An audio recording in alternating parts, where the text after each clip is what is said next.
AskReddit. What's a sign to you that someone was raised right? Cleaning up after themselves in public places like movie theaters. I worked in a movie theater for years and I would regularly have customers walk by me in the hallway and sprinkle some popcorn out of their bag/bucket onto the ground to give me something to do. This is not a joke. This is real. People legitimately did that. It still blows my mind. When they apologize or admit they screwed up, even if it's for something minor, you'd be amazed at how few people do this and really mean it. Someone who openly admits that they don't know something. Someone who has an openness to communicate with just about anyone, regardless of race/social status/occupation/etc. People who are friendly and courteous to those in the service industry, waiters, janitors, retail persons, etc. Unfortunately, many people feel entitled in these types of situations and treat those who are below them like the scum on their shoes. When she was 4, my daughter got knocked over by a teen on his skateboard. He immediately stopped to apologize, and when he saw she was bleeding, cement scrapes, he ran to get a first aid kit from the shop we'd just come out of. He stayed and didn't leave my daughter's side until he knew she'd be okay and gotten her to smile. We brought the first aid kit back. The shop was his parents and they were as apologetic as their son. Even though it was an accident, the teen owned the accident and did everything he could to make it right. Compare that to the little shit who knocked her over a few months later and kept on riding.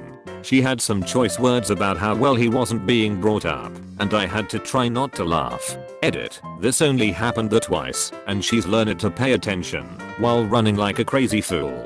No collisions since. People that wave at you when you give them space to merge/turn in front of you. This is a thing people mostly learn by watching their parents do. Nobody ever tells you to do this, you just do. And it's so adorable watching a parent wave and the kid waving after them. I held the door for a group of adults and a 5-year-old. Not one of the adults said a word to me. The 5-year-old looked up at me and smiled and said thank you.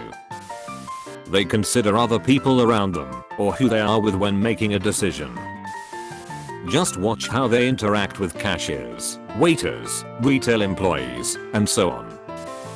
They respect boundaries for themselves and with others. They are not afraid to say no and respect when others do the same.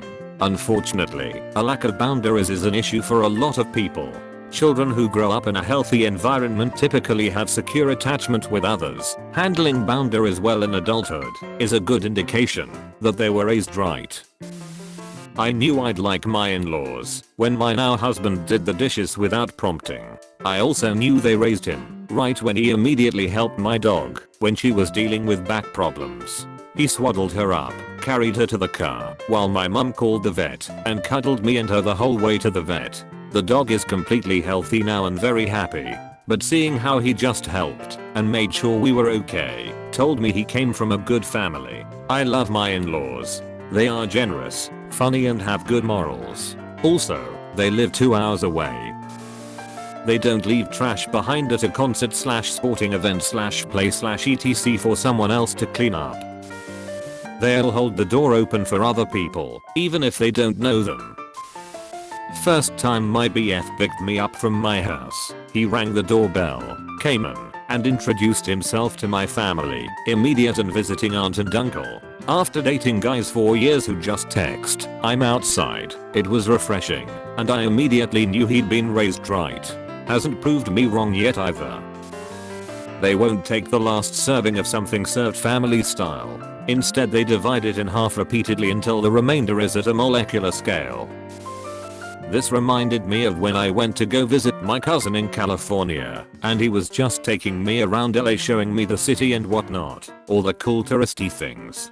Then we turn onto a road, and he sees a car parked on the shoulder with its 4 ways on and 2 women standing outside of it. He immediately pulls over in front of them, gets out and asks them if they need any help at all, or if they need to use his phone to call someone. They politely said no, and he got back in and we left. Even as a Canadian, I was taken aback by his random act of kindness. Love my cousin. Out on a lake with my son, and he turned his jet ski around in the opposite direction we were heading. so he could pick up some plastic trash floating in the lake. He hangs out and eats at his girlfriend's house a lot. I offered some grocery money to his parents, as I know how much 19-year-old boys eat. She said not to worry about it, that she enjoys cooking for him, and did I know that he does the dishes for her after she cooks. Also, after he got his own car, he developed a hobby of stopping to help other motorists who were having trouble, jump-starting their cars, helping to push their broken down cars to the gas station, etc. Sorry for the humble brag, but he's a good kid. They put cereal in first. They respect others' property and personal space. I've met so many people that just do not do this. They are the type of person to walk into your house and start touching everything, or sit on the couch and put their feet on the coffee table. They don't have an obsessive need to always be right. Edit. There's a difference between the moon is made of cheese. I don't think that's true.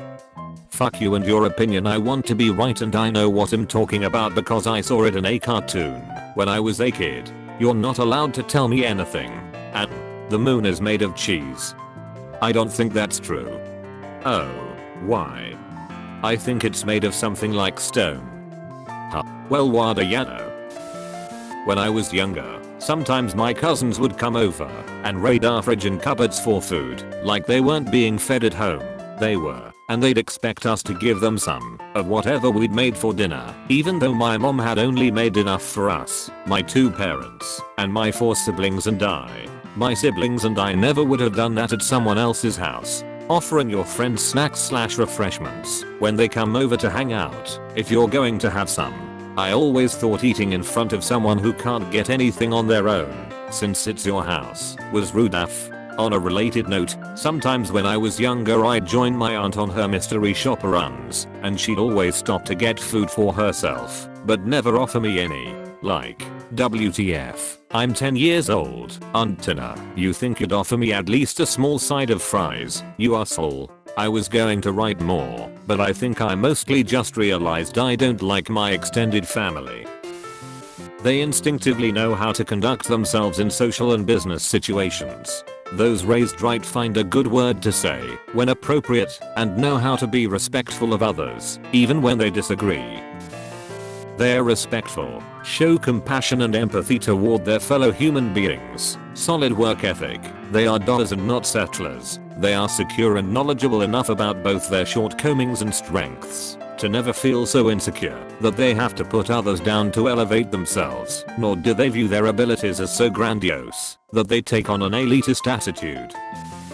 Manners, sir, ma'am please, thank you etc. Cleaning up after themselves, such as going to a fast food restaurant and actually throwing their trash away instead of leaving it at the table. Also pushing their chair in when they get up. I met a friend of a friend at a party one night. I have never remembered more clearly this guy's parents raised him right. It was a rather large party and it was at my house, so I was preoccupied with host Y stuff. This guy was going around periodically taking people's empties, pouring out the partials of people who had left, all the while being very well mannered and friendly. He told me he was very thankful that he had been invited, indirectly, that I had a nice house, and he was enjoying himself that night. At this point, I just thought, oh, what a nice guy, I'm glad he's having fun. He was both friendly and remarkably polite.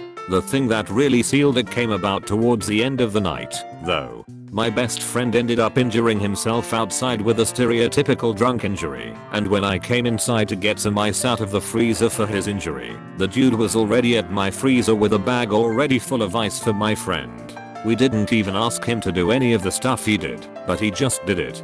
Guy was the winner, even if I don't remember his name. I have a perfect story for this. Last Friday night I was a chaperone at my daughter's prom. I had been observing the students dancing and enjoying themselves to notice one girl, without a date, standing just on the periphery of the dance floor swaying to the beat. She never danced with the group, but appeared to want to. The last slow dance of the evening started, and to my heartwarming joy a college-aged young man, a brother of one of the students, walked confidently over to her, politely asked her to dance, and focused on her the whole song. At the end of the song he bowed and stepped away, all with cool grace. Never once was he bothered or seemed to be focused on anything other than her enjoyment at that moment. He was raised well. They put their shopping carts up instead of just leaving them out in the parking lot.